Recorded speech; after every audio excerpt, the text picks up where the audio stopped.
Even if you carry a firearm yourself, you need to know how to use your hands to defend yourself. Want to take your knowledge beyond the narrated videos? Join us on Active Self-Protection Extra and subscribe for multiple videos every week to help you get better in your defensive skills. Hi everyone, this is John with today's Active Self-Protection lesson brought to us by LuckyGunner.com. Lucky Gunner has fantastic prices on name brand defensive ammunition and incredibly fast shipping on bulk ammunition. I use them all the time and recommend them highly. Today's lesson comes to us from Harris County, Texas. Here we're going to see a shop manager who just ain't having it against an armed robber. And we're going to learn important lessons about empty-handed skills for self-defenders, about those including ground skills and disarming skills, and when to use our firearm and when not to. What you can't see yet, but you would if you read the news stories in the description, is that this armed robbery started off camera, and the armed robber here has told this guy that he is going to kill him and stuck a .357 Magnum in the guy's stomach.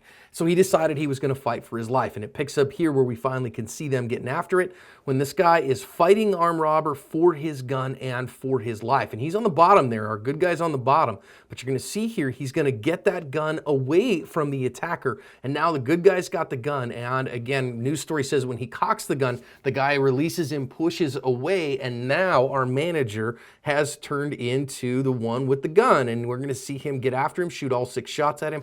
Police caught these guys about an hour later. Let's go back and think about some significant lessons out of this one. Number one, attitude is the king of self-defense. This guy decided, he said the guy was going to kill him. He had said he was going to, and so he was going to go at it with everything he has.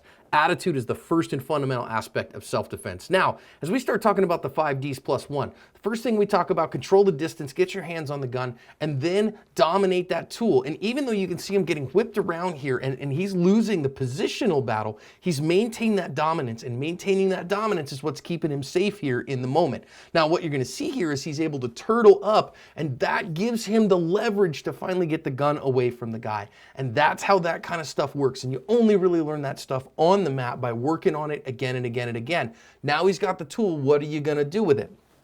So what we're going to see our intended victim here, our defender, do is he is going to use that then and now cock that gun as a marker to him. He said, hey man, he was going to use it. Now that guy starts bugging out. That's actually really common. Once their force advantage evaporates, once their monopoly on force evaporates, they decide they have better things to do because they don't want to fight, they want a victim. And as he runs out now, our good guy's going to come out and start putting shots on him. Now we do need to think about this a little bit because you start asking the question, was this legal? The guy was in full flight. He probably gets a pass because of the continuation of action this whole time. But was it wise? Because he's winging shots out there off into the middle of nowhere. Now, I will say that his stance looks really good here. Looks like he's got a good grip on the gun. Looks like he has some skill with that firearm. And he said, again, in the interview, if you go look in the description, that he was no easy meat and he wasn't going to take any crap from that guy. However, that said, you got to learn to control things and go, okay, when they are in full flight, you got to control yourself and not take shots that are going to go off into the ether because you're responsible for every shot that leaves the barrel of a gun that's under your control.